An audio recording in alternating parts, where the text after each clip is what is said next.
నమస్తే, welcome to మనం TV. నేను మీ పవన్ బెస్వాడ. గత 9 నెలలుగా అంతరిక్షంలో చిక్కుకుపోయిన సునీత విలియమ్స్, విల్మోర్లు ఎట్టకేలకు భూమిపైకి తిరిగి రానున్నారు. కానీ మన సినిమాల్లో చూసినట్టు ఒక్కసారిగా రాకెట్లోకి వెళ్ళి భూమి మీదకి రావడం అంత సులువైన పని కాదు. చాలా దశలను దాటాల్సి ఉంటుంది. ఈ తిరుగు ప్రయాణం కొన్నిసార్లు ప్రమాదకరంగా కూడా మారే అవకాశం ఉంది. మరి అంతర్జాతీయ అంతరిక్ష కేంద్రం నుంచి ఆస్ట్రోనాట్స్ భూమి మీదకు ఎలా వస్తారు? ఆ ప్రయాణం దశల వారీగా ఎలా సాగుతుంది? ఈ వీడియోలో తెలుసుకుందాం. మొదటి దశ హ్యాచ్ క్లోజింగ్. ఈ దశలో స్పేస్ స్టేషన్లో చివరిసారిగా అంతరిక్ష యాత్రికులు రిటర్న్ క్యాప్సూల్లోకి ఎక్కుతారు. అందరూ క్యాప్సూల్లోకి వెళ్ళాక అంతరిక్ష కేంద్రానికి క్యాప్సూల్కి మధ్య ఉండే హ్యాచ్ అనే తలుపును మూసివేస్తారు. ఈ తలుపు మూసివేయటం చాలా కీలకం. ఎందుకంటే హ్యాచ్ మూసిన తర్వాత ఇక అంతరిక్ష కేంద్రంతో సంబంధం పూర్తిగా తెగిపోతుంది. స్పేస్ స్టేషన్లో ఉన్న వాళ్ళు ఈ హ్యాచ్ సరిగ్గా మూసుకుపోయిందా లేదా అనే విషయాన్ని చెక్ చేస్తారు. ఏమైనా లీకేజీలు ఉన్నాయా, సిస్టమ్స్ బాగున్నాయా లేవా అని 1కి 2 సార్లు చెక్ చేసిన తర్వాతే గ్రీన్ సిగ్నల్ ఇవ్వడం జరుగుతుంది. ఇక ఇక్కడితో మొదటి దశ పూర్తవుతుంది. ఇందుకు 1 నుంచి 2 గంటల సమయం పడుతుంది. ఇక రెండవ దశ అన్డాకింగ్. హ్యాచ్ మూసిన తర్వాత కొద్దిసేపు ఎదురు చూస్తారు. అన్ని సిస్టమ్స్ ఎలాంటి ప్రాబ్లం లేదని కన్ఫర్మ్ చేసిన తర్వాత క్యాప్సూల్ స్పేస్ స్టేషన్ నుంచి వేరవుతుంది. ఈ దశనే అన్డాకింగ్ అంటారు. అన్డాకింగ్ సమయంలో చిన్న చిన్న థ్రస్టర్స్ వేగంగా పనిచేస్తూ క్యాప్సూల్ను మెల్లగా వేరు చేస్తాయి.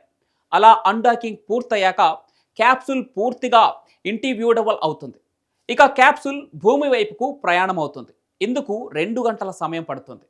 మూడో దశ డీఆర్బిట్ బర్న్. ఇది క్యాప్సూల్ ప్రయాణంలో అత్యంత కీలకమైన దశ. క్యాప్సూల్ భూమి మీదకు రావాలంటే భూమి చుట్టూ తిరగాల్సి ఉంటుంది. క్యాప్సూల్ భూమి వైపు వెళ్లేందుకు ముందుగా తన వేగాన్ని తగ్గించుకోవాలి. ఎందుకంటే క్యాప్సూల్ ఇంకా భూమి ఆర్బిట్లోనే ఉంటుంది. తర్వాత క్యాప్సూల్ వెనుక భాగంలో ఉన్న ప్రధాన రాకెట్ ఇంజిన్లు కొన్ని నిమిషాలు ఆన్ చేసి క్యాప్సూల్ స్పీడ్ను తగ్గిస్తారు. ఈ బర్న్ వల్ల క్యాప్సూల్ నెమ్మదిగా భూమి వాతావరణంలోకి వెళుతుంది. ఇందులో ఏ చిన్న తప్పు జరిగినా క్యాప్సూల్ పేలిపోయే ప్రమాదం ఉంటుంది. అందుకే దీన్ని చాలా జాగ్రత్తగా చేస్తారు. ఇందుకు 5 నుంచి 10 గంటల సమయం పడుతుంది. ఇక చివరి దశ స్పాష్ డౌన్. డీఆర్బిట్ బర్న్ పూర్తయిన తర్వాత క్యాప్సూల్ భూ వాతావరణంలోకి ప్రవేశిస్తుంది. ఈ సమయంలో చాలా తీవ్రమైన వేడి ఏర్పడుతుంది. ఎందుకంటే వాతావరణంలోకి రావటం అంటే క్యాప్సూల్ అత్యంత వేగంతో గాలిలోకి రావటం. కానీ క్యాప్సూల్ బయట ప్రత్యేకమైన హీట్ షీల్డ్ ఉండటంతో లోపల ఉన్నవారు సురక్షితంగా ఉంటారు. కొద్దిసేపటికి క్యాప్సూల్ మీద పెద్ద పెద్ద పారాచూట్లు తెరుచుకుంటాయి. ఇవి స్పీడ్ను తగ్గించి భూమి మీదకు పడేటప్పుడు దెబ్బ తగలకుండా చేస్తాయి. చివరికి ముందే నిర్ణయించిన సముద్ర ప్రాంతంలో ఈ క్యాప్సూల్ పడుతుంది. క్యాప్సూల్ నీటిలో పడటాన్నే స్పాష్ డౌన్ అంటారు. ఇందుకు 20 నుంచి 40 నిమిషాల సమయం పడుతుంది. ఇక స్పాష్ డౌన్ పూర్తయ్యాక సముద్రంలో ఎదురుగా రెస్క్యూ టీమ్ బోట్లతో వెయిట్ చేస్తూ ఉంటారు. వాళ్ళు క్యాప్సూల్ దగ్గరకు వెళ్ళి అందులో ఉన్న ఆస్ట్రోనాట్స్ను బయటకు తీస్తారు. వైద్య పరీక్షలు నిర్వహిస్తారు.